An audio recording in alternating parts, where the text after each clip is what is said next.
आज की तारीख जब अल्ताफ हुसैन को गिरफ्तार किया गया, सेंट्रल जेल कराची से स्कॉटलैंड यार्ड तक, जब कराची शहर के अंदर लाशें ही लाशें थी, हर मोहल्ले के अंदर एक लाश आई हुई थी। जिना, सिविल, अब्बासी के अंदर लाशों के ढेर। अपने प्रोग्राम का बाकायदा आगाज करते हैं अपने परवरदिगार के शुक्र से कि जिसने मुझे देखने के लिए आंख, सुनने के लिए कान, सोचने के लिए दिमाग और सबसे बढ़कर ये कि बोलने के लिए ज़बान अता की है। इसीलिए मैं बोलता हूँ। अपने प्रोग्राम का बाकायदा आगाज करते हैं और ख़ास तौर पर इस अहम मौजू से कि मैं तारीख़ का तालिब इल्म हूँ और तकरीबन 400 के करीब मैं आर्टिकल्स तारीख़ पर मुख्तलिफ अखबारात में लिख चुका हूँ, इसलिए तारीख़ कभी भी भूलता नहीं हूँ और मेरी कोशिश होती है कि तारीख़ के मुतालिक ज़्यादा से ज़्यादा मालूमात फराहम की जा सके।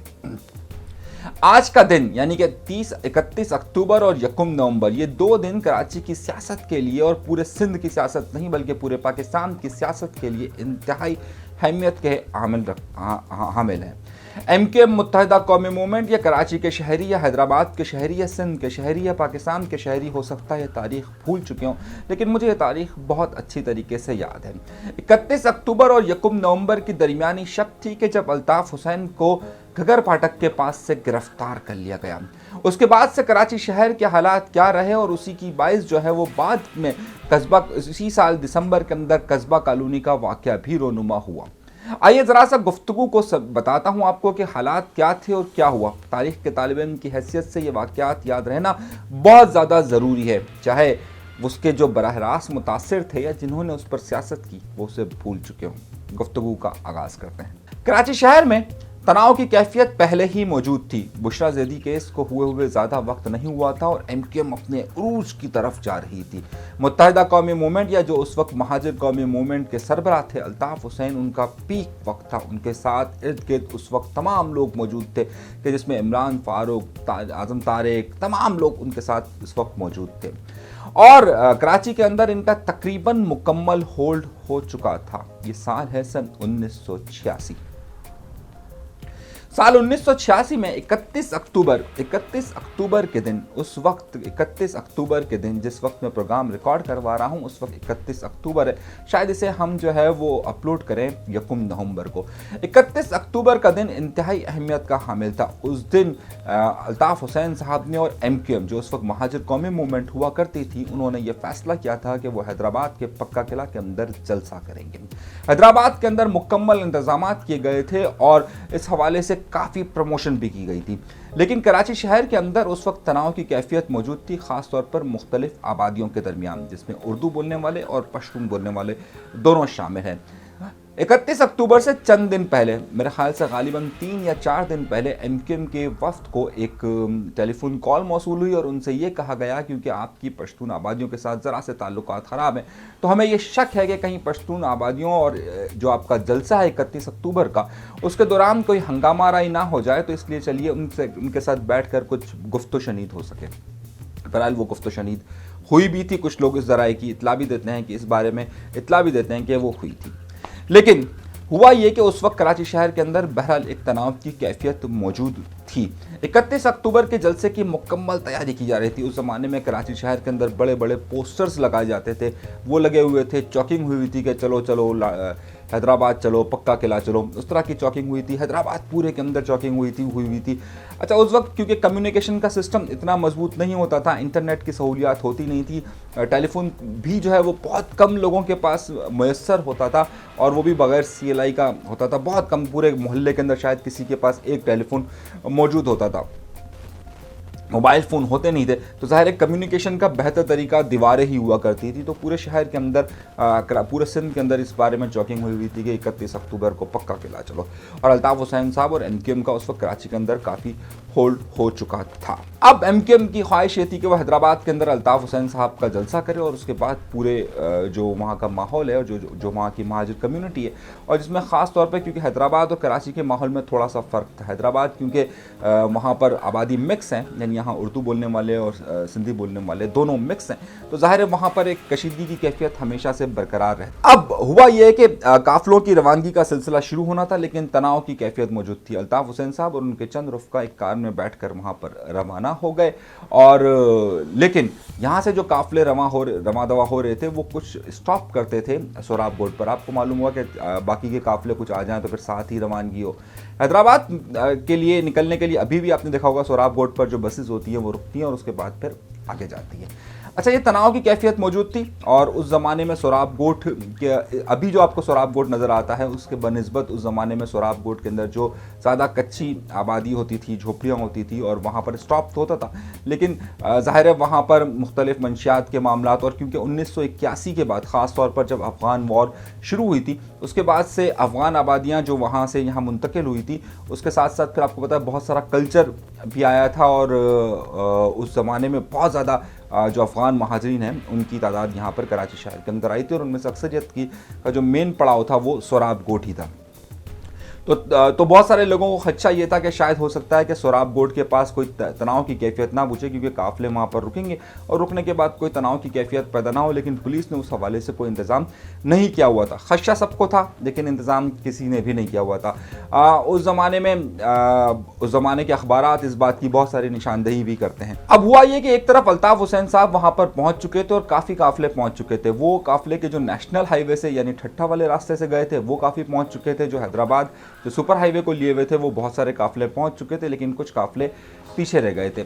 अब हुआ ये कि कुछ काफ़िले पीछे रह गए थे, वहीं पर बहुत सारी बसेस खड़ी हुई थी, और बसेस वैन्स खड़ी हुई थी, जो वैन चलती हैं, कुछ सुजुकियाँ खड़ी हुई थी, कुछ गाड़ियाँ थी, उन पर एकदम से फायरिंग का सिलसिला शुरू हो गया। अब ये फायरिंग का सिलसिला जब शुरू हुआ, अभी जो आप एमक्यूएम के मुतालिक सोचते होंगे उस ज़माने में एमक्यूएम उस तरीके से शायद नहीं थी, और एमक्यूएम के ज़ाहिर ये लोग काफ़िले जा रहे थे तो उस वक्त ये लोग मुसल्लह भी नहीं थे कि असला वगैरह भी इनके पास हो। तो जो सोराब गोट है वहाँ पर बेतहाशा फायरिंग शुरू हो गई। अच्छा, जब ये फायरिंग का सिलसिला शुरू हो गया तो कुछ काफ़िले जो है उसमें से निकलने में कामयाब हो गए हैदराबाद की तरफ, लेकिन यहाँ पर बेतहाशा लाशें आ गई।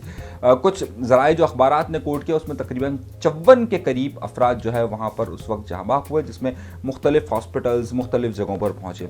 इसमें जो बड़ी अहम बात और जो बड़ा अहम नुक्ता है वो जिस तरफ मैं आपको लाना चाह रहा हूँ उसी तरह देखिएगा। अब कुछ काफ़िले ज़ाहिर हैदराबाद के लिए रवाना हो गए, जिनके सामने फायरिंग के वाक़यात हुए थे उसमें तो कुछ पहुँच गए।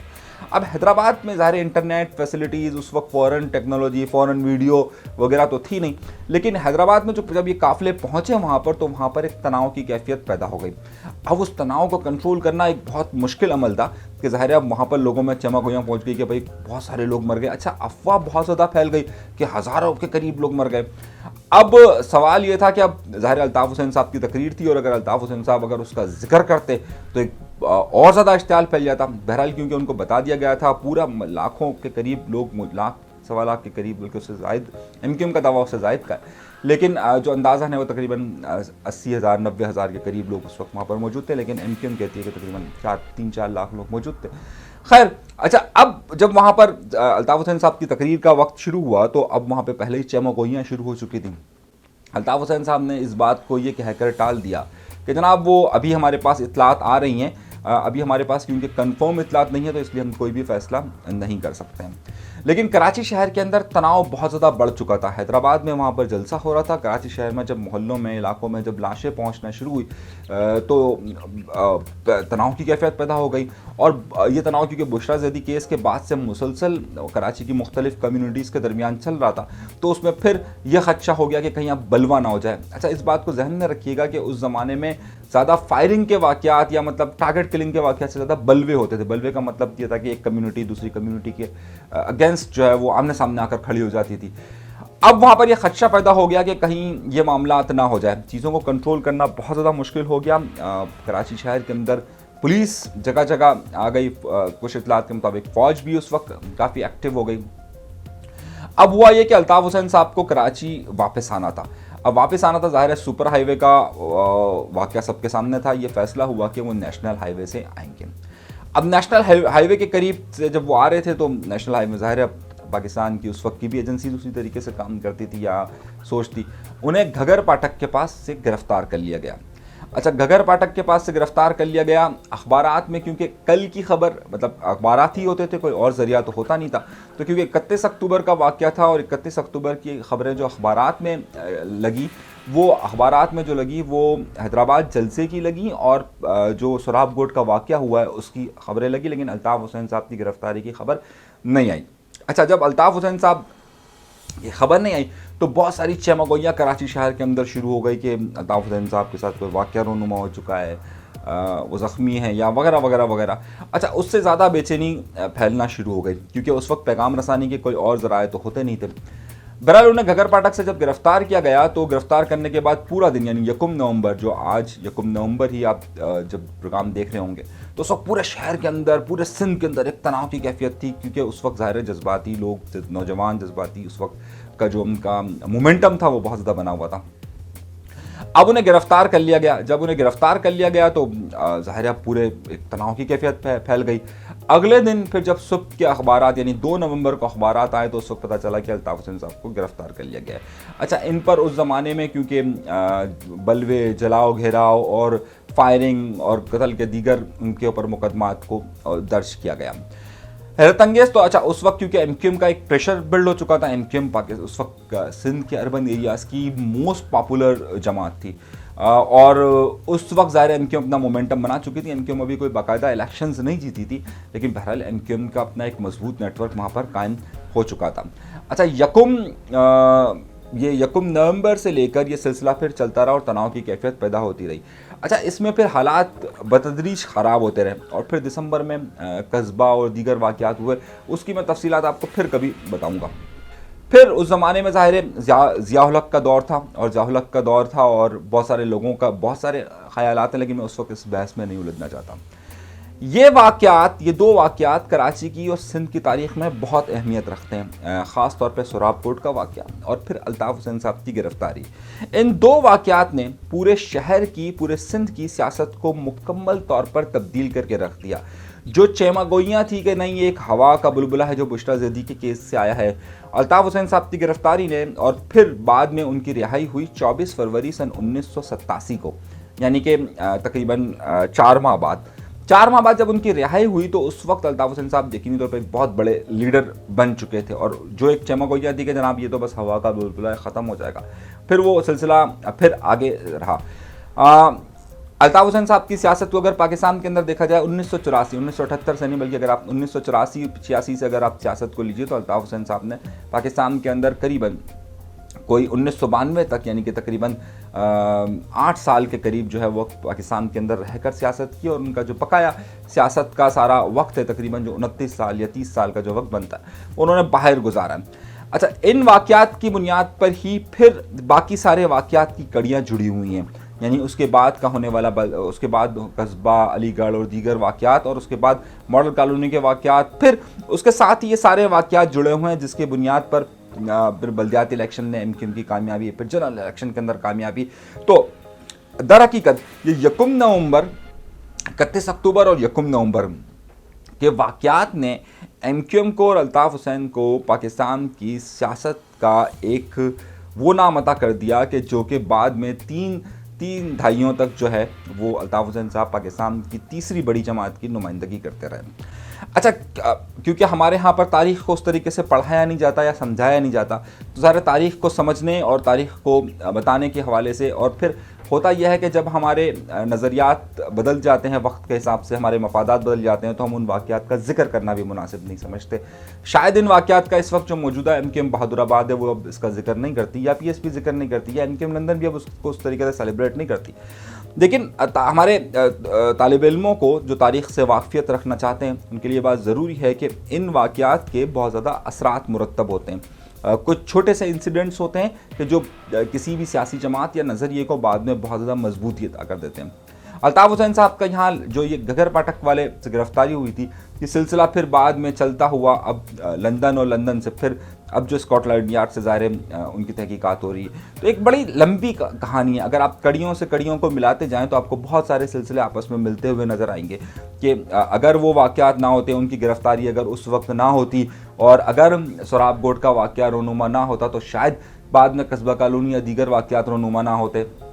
अगर उनकी गिरफ्तारी उस वक्त ना होती तो बाद के हालात शायद जो दिसंबर वगैरह में वाक़यात हुए और उसके बाद के जो वाक़यात हुए वो सब जो है वो बाद में कंट्रोल हो सकते थे। ऐसा ऐसा कहते हैं, और शायद फिर वो इतना बड़ा मामला ना बन सकता कि जिसके असरात बहुत ज़्यादा मुरतब होते। तो बहरहाल तारीख़ का तालिब इल्म, अगर आपने हमारा प्रोग्राम, अगर हमारा चैनल सब्सक्राइब नहीं किया तो हमारा चैनल सब्सक्राइब ज़रूर कीजिए। बहुत सारी तारीख़ी मालूमात के साथ साथ ज़ाहिर हम सियासी, मेरा मेन मौजू तो ज़ाहिर न्यूज़ ख़बर है और ख़बर ही मैं आपको अक्सर देता हूँ और फिर कुछ तज्ज़िया भी पेश करता हूँ। लेकिन क्योंकि मेरा तारीख़ पर एक, मैंने आपसे कहा कि एक गुजारिश की थी कि बस कुछ मैं बहुत सारे अखबारात में तहकीकी उसमें लिख चुका हूँ, तो उसमें मेरे पास बहुत सारा डेटा भी मौजूद है।